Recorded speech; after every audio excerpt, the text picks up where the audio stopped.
E a gente não tinha a noção que na abertura do nosso programa nós teríamos um outro assunto também bastante importante para conversarmos com o entrevistado que a gente programou, aliás, Ideia Sua, o professor Manuel Furriela, e que inclusive já está conosco, que foi um ataque nesta madrugada aqui no Brasil e amanhecer lá em Israel do grupo Hamas. Isso daí é uma sequência de acontecimentos naquela região do planeta e esse conflito parece que não tem fim. Talvez seja uma boa oportunidade para a gente também ampliar o nosso tema com o professor Furriela para falar um pouco desse assunto, né, Cláudio?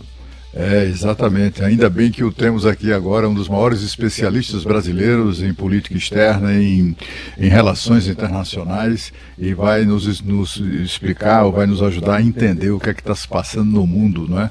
Essa questão aí esse ataque do Hamas é mais um desses ataques terroristas que o mundo assiste permanentemente, né? Tanto quanto permanentemente e um tanto quanto como se fora uma plateia, né? Assistindo de camarote a um conflito que mata pessoas, um conflito que é marcado por muita intolerância e, enfim, como a gente conhece, né? E também o mundo assiste, né, a essa impunidade da teocracia que infelicita o povo do Irã já há muito tempo. Que bom que teremos aqui o professor Manuel Furriela para nos ajudar a entender tudo isso. Professor, o senhor está conosco, bom dia, tudo bem? Bom dia. Seja muito bem-vindo aqui à Rádio Bandeirantes. Como é que o senhor recebeu a notícia desse ataque que já foi reivindicado pelo Hamas a Israel como uma pessoa morta e já com a declaração de Benjamin Netanyahu que a recíproca será absolutamente verdadeira e prometeu um ataque massacrante contra o Hamas? É um ciclo que se repete, é uma estratégia, acredito que equivocada dos dois lados, né? Você tem o Hamas, que apoia a causa palestina, a gente bem sabe que os palestinos também têm direito ao seu território, ao seu Estado, mas ele precisa de condições mínimas para a existência, né? Não somente a discussão de disputa ou de criação do Estado a partir de uma premissa de qual seria o seu território, essa é uma discussão importante, porque é uma disputa com Israel, mas também do Estado mostrar que terá condições de viabilidade e que não será um Estado que vai criar problemas ali na região. Então o Hamas, ele parte de uma premissa de reação e depois de contra-reação de Israel a todos os ataques terroristas. Então você tem uma disputa que não é somente política, mas de revide que não constrói nada. Então depois que vem aí o anúncio, né, do chefe de Estado de Israel, do revide, que vai responder à altura com medidas militares, com ataques, logo depois na sequência isso alimenta um ataque, um contra-ataque terrorista e por aí vai. É este cenário que a gente tem visto nos últimos anos e este cenário não constrói a estabilidade na região, portanto nem traz paz aos israelenses, nem traz aos palestinos o seu território, a possibilidade da constituição de um território na região. Uma coisa que... Muito bom dia, professor, é uma honra tê-lo aqui conosco. Professor, nessa questão aí da Palestina, essa briga que não para, né, entre os dois lados, entre israelenses e palestinos, tem muita ignorância também, né? Muita gente apoia, por exemplo, a causa palestina sem entender muito o que é que se passa ali, né? Tem ali um viés sionista, mas também o antissemita, mas tem também muita ignorância, né? Muita gente acha que são os coitadinhos, então nós estamos ao lado dos coitadinhos, né? As pessoas ignoram, ou faz de conta que não sabem, ou não querem saber, que, por exemplo, na Palestina, chamada Palestina, que é controlada pelo Hamas, não é apenas apoiada, né? Eu acho que há uma situação de controle político mesmo, de subjugação política, militar e tudo mais, né? Do Hamas. Ali naquele lado, há censura prévia à imprensa, por exemplo. Censura prévia. né? Houve um período, não sei se isso ainda está assim, mas não faz muito tempo, em que esses ativistas, esses terroristas do Hamas iam para as redações para se certificar do que é que estaria sendo divulgado pelos próprios palestinos, né? Então, assim, é uma situação que aquele povo vive, né? Que muita gente ignora. Nós temos, professor, em Israel, uma sociedade socialista, né? O governante pode ser eventualmente de direita, como é hoje o Netanyahu, mas a sociedade israelense é socialista. Nós temos lá em Israel, o mundo sabe disso, né? O parlamento é a única democracia formal de toda aquela região. Essa é uma das razões dos ódios, né, professor, daqueles regimes autoritários por ali. O que é que o senhor acha que alimenta essa guerra, né? Porque, assim, se Israel quisesse mesmo, né, usando de toda a sua capacidade militar, simplesmente massacraria essas pessoas, né? O que é que sustenta esse conflito, professor, na sua opinião, ao longo dos anos? Primeiro que é uma grande potência militar, né? Israel, por conta até mesmo de ser um pequeno estado, um pequeno país, numa região onde não é bem visto, não é aceito pela maior parte dos países, ele acabou se armando, se sofisticando, inclusive não reconhece, mas tem armas nucleares, é o único estado da região, aliás, é um dos únicos 5 países no mundo que tem armamento nuclear, né? Então a gente já por aí já vê o potencial que tem Israel em relação a todos os seus vizinhos, em relação à capacidade de reação e até mesmo da sua manutenção por conta, né, desses equipamentos, desses armamentos nucleares. E o que acontece é que Israel, ele não foi bem aceito, ele não foi aceito na sua criação desde o início. Eu vejo dessa forma como problema. E isso é uma responsabilidade dos vizinhos e até mesmo dos palestinos naquele momento. Então, em 1948, a ONU delimitou qual seria o território israelense, que é inferior ao atual e que partiu de certas premissas.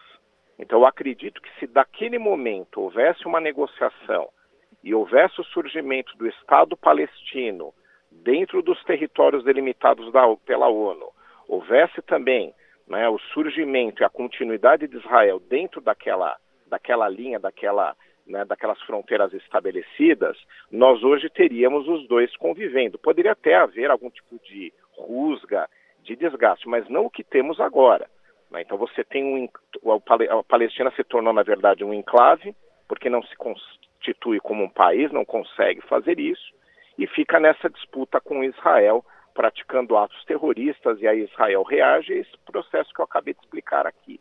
Mas ali foi o problema.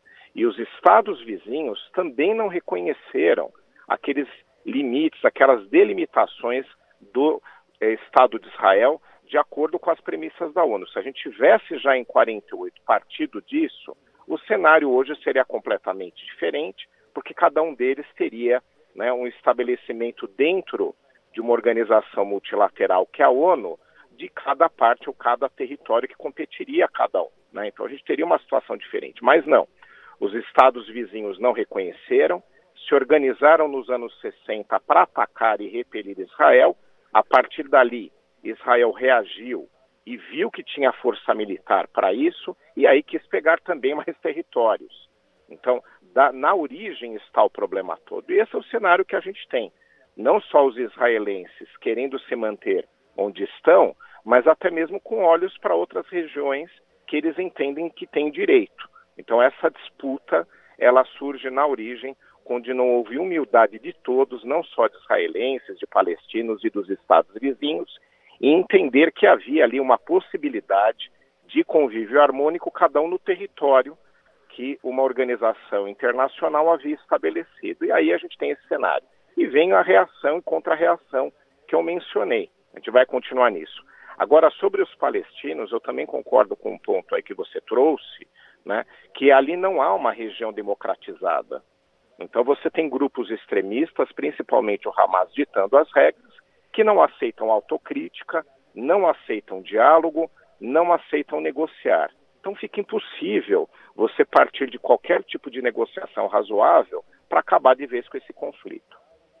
Professor, é uma última minha sobre Israel para a gente partir para o tema do Nobel da Paz, mas Benjamin Netanyahu, que passa por problemas de saúde, né, colocou um marca-passo recentemente, na política de Israel já foi mais unanimidade que é hoje. Aliás, a situação política de Israel é tensa faz bastante tempo.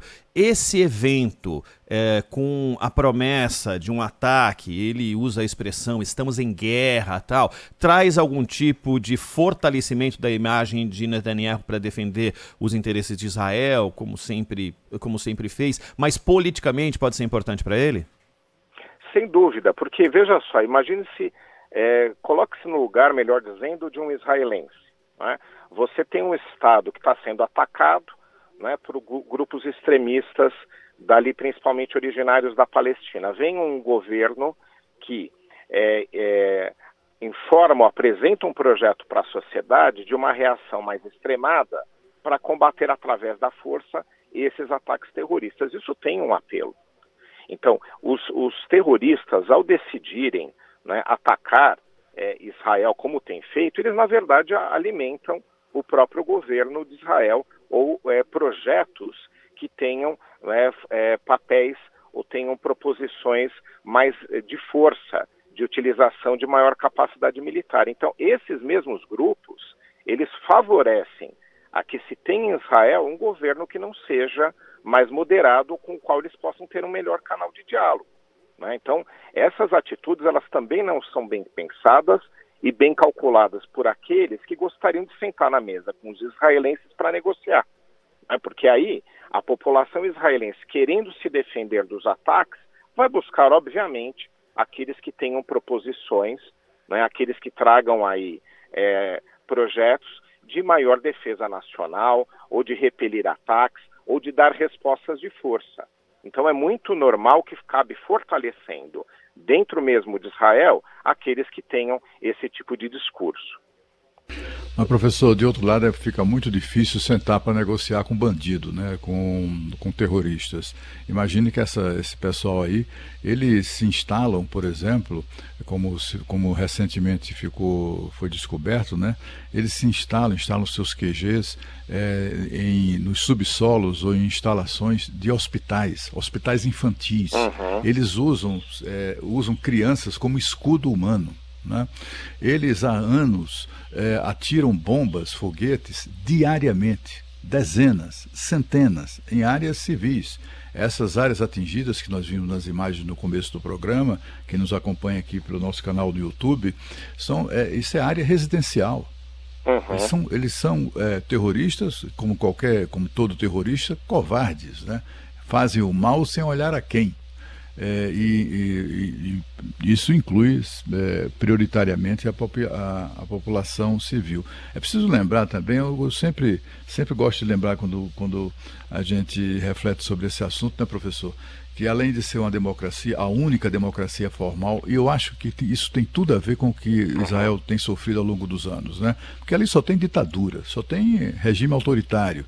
Tem a Síria, tem o Líbano, tem o Hamas, que é o que impõe uma ditadura na Palestina. Sempre foi ditadura, mas agora ainda pior sob o tacão dessa turma aí do Hamas. São monarquias absolutistas. Ali não tem democracia. A única democracia é Israel. E isso é um incômodo horroroso para essas pessoas, até pela sociedade israelense que tem sido construída. O parlamento israelense, por exemplo, tem representação palestina. Os palestinos podem viver em Israel livremente, sem nenhum problema.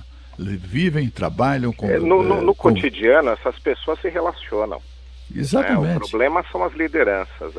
Os palestinos, é o grande problema, o cidadão comum, ele acaba sendo vitimado por isso. Né? Então você tem lideranças extremistas, aí no caso da Palestina, que é o que eu digo, eles alimentam também medidas ou governos de força do lado israelense. Mas quando não há moderação dos dois lados e não há um projeto comum de diálogo correto, diálogo decente, você acaba tendo os dois lados utilizando medidas de força e a população comum, ela fica na dúvida se é um governo moderado que tem que assumir que seria o correto, obviamente, ou se as medidas de força são aquelas que trazem alguma chance de resultado. Obviamente que não são.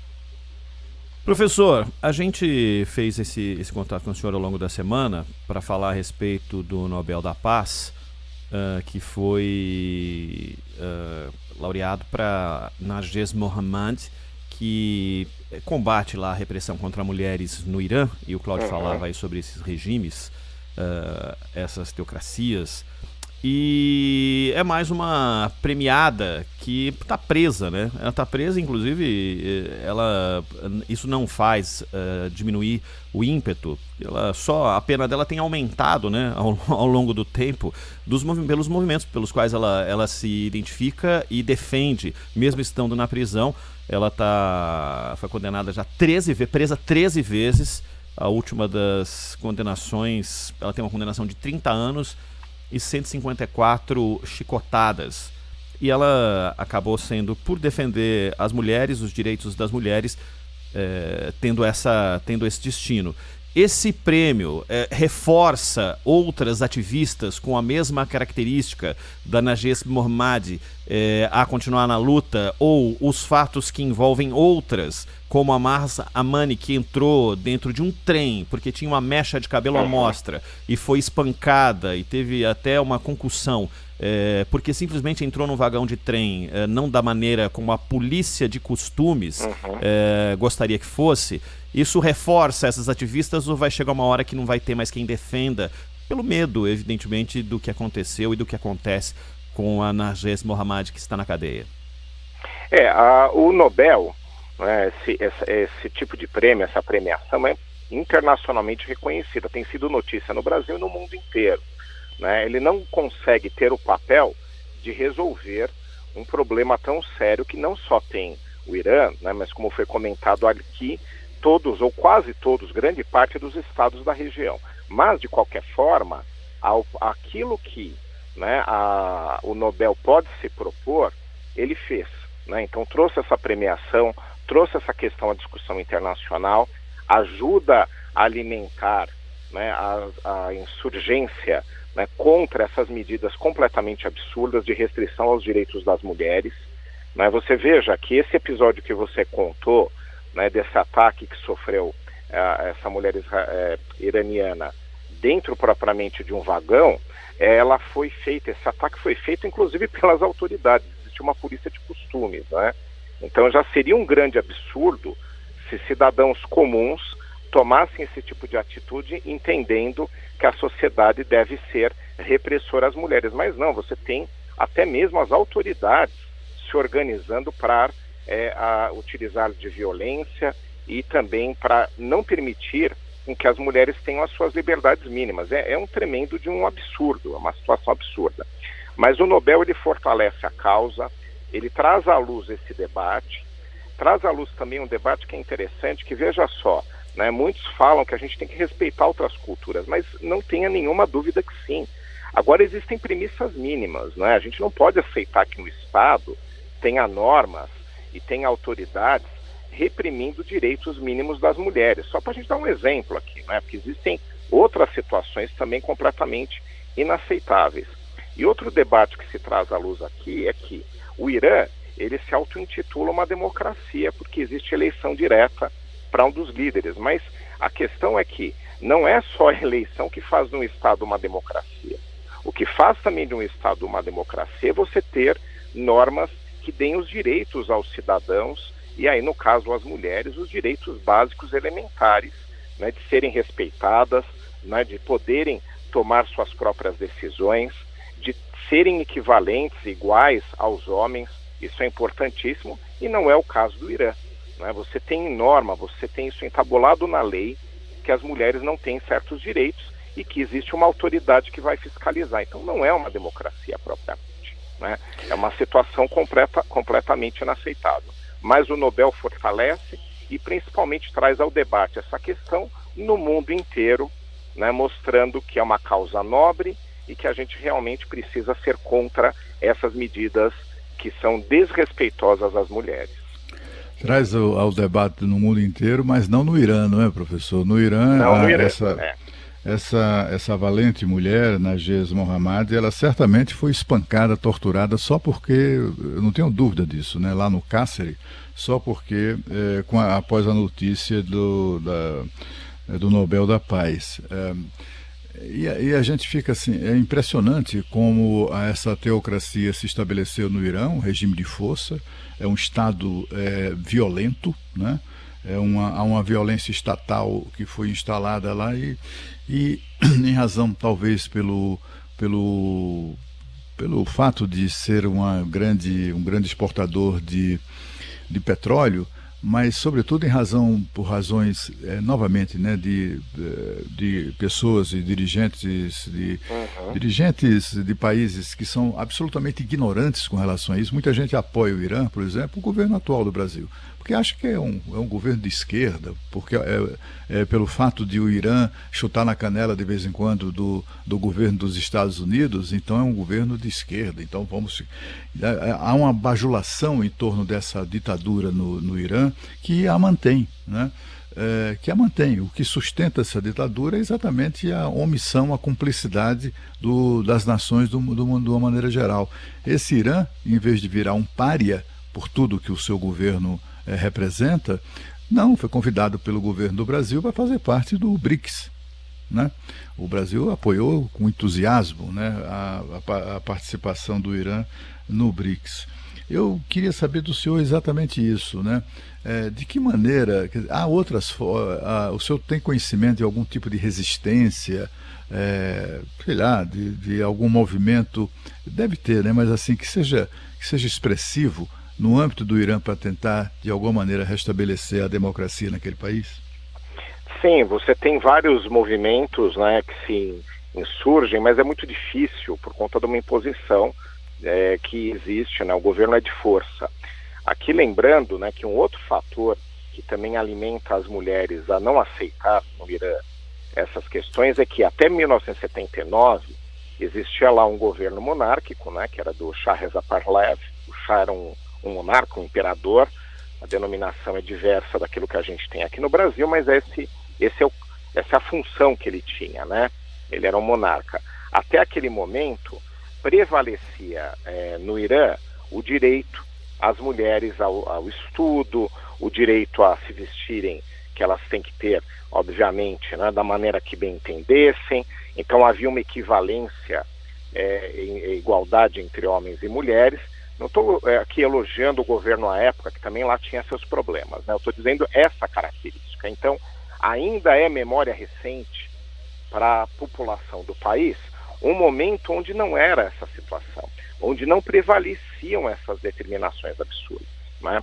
Então, além do Irã ter uma sociedade complexa que já não aceita essas determinações absurdas das autoridades, ainda há na memória um período onde isso não prevalecia, o que é muito diferente de muitos dos estados da região, onde desde sempre, né, essas restrições às mulheres elas acabavam existindo. Lá não, houve um período realmente aí de liberdade. Então isso fica na memória, fica com saudosismo, né? Então obviamente isso se alimenta. Mas o que acontece ali em termos políticos é que a construção do modelo atual político iraniano em 1979 colocou uma situação no país que faz com que seja difícil propriamente qualquer alteração. Então, apesar da população poder votar no presidente da República, na verdade as principais questões são subordinadas aos ayatolás, que são as autoridades religiosas que seguem essas premissas ou têm essa visão restritiva, que falando um pouco das mulheres, que é o caso de hoje, né? Existem outras restrições. Então, o presidente, mesmo que seja eleito, que dificilmente vai acontecer, um opositor a esse modelo atual, ele está restrito aos seus poderes porque ele não tem o poder de decidir sobre questões que envolvem costumes ou hábitos. Isso está totalmente relacionado com o ayatolá, né? Teve o Khomeini, como todo mundo lembra, que era o mais famoso, mas atualmente há outro lá na cadeira e por aí vai. Então, é muito difícil, no modelo político atual iraniano, que haja qualquer tipo de mudança, mesmo com pressão da sociedade. é uma questão de modelo político, e aí fica mais difícil, mais complexo, porque você tem que derrubar todo o modelo para conseguir que a sociedade tenha as liberdades mínimas que a gente entende aí que as democracias têm que ter. Agora, professor, desculpe, Ronald, Manda ver, Cláudio. a gente, assim, eu fico tão impressionado, né, porque é uma mulher que foi presa 13 vezes por defender os direitos mais elementares das mulheres no Irã, né? Só um ingrediente, Cláudio, essa que eu citei aí, que a Narges Mohammadi defendeu, a que foi pega no trem, ela morreu na cadeia, tá? Ela foi presa, foi espancada no trem, foi pra cadeia e estranhamente morreu por uma causa X de uma doença, que é o que diz o governo iraniano, mas ninguém garante que ela tenha morrido de alguma doença. A família protestou, só para colocar um ingrediente a mais aí para você, tá? Pois é, Ronald, e você vê, né, que é uma como qualquer ditadura, né, se baseia muito na mentira, né, com versões fantasiosas sobre fatos, sobre os crimes que comete. Mas 154 chibatadas, né, por defender, sabe, direitos elementares, básicos, né? Mulher no Irã não pode ter passaporte, não pode viajar sem autorização do marido. Mulher no Irã, a questão de casamento. Rapaz, é uma coisa impressionante. Que sociedade é essa que odeia tanto as mulheres? Não é nem a sociedade, não é o governo, a teocracia. Talvez por ser teocracia, não sei, tem uma coisa freudiana aí, mas eles odeiam mulheres, né? Pois bem, eu só estou fazendo esse preâmbulo para registrar o seguinte: o governo brasileiro não se manifestou sobre o Nobel da Paz. Não é uma vergonha? Eu acho tão constrangedor isso, né?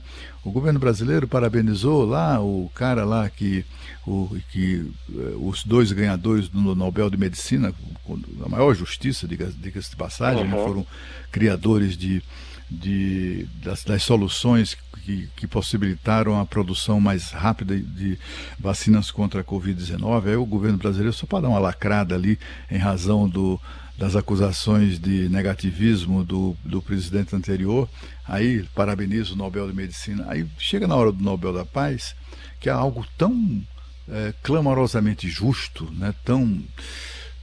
É um tapa na cara do mundo inteiro, né? O governo brasileiro simplesmente se omite. Se omite por ser mesmo sendo uma mulher, mesmo sendo ela empunhando a bandeira que empunha, mesmo sendo ela sendo o que ela representa, né, em termos de luta pelos direitos humanos, etc. e tal. E o governo brasileiro simplesmente se omitiu. Não tem uma nota de cumprimento que é exatamente para não irritar a ditadura iraniana, por razões ideológicas.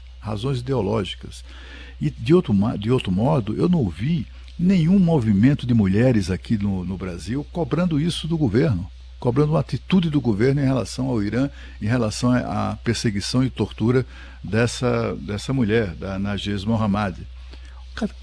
Cadê as nossas ativistas políticas dos movimentos de mulheres no Brasil? O que é que está acontecendo? Quer dizer, então, que só vale o discurso, só vale para se isso não houver conflito com interesses ideológicos? É isso? Né? Eu queria que o senhor comentasse um pouco sobre o comportamento do Brasil, né? Frente ao Irã, à teocracia, e não só do atual governo, que a gente sabe que ali é uma relação de cumplicidade política e ideológica muito forte. Mas o histórico do Brasil na relação com o Irã.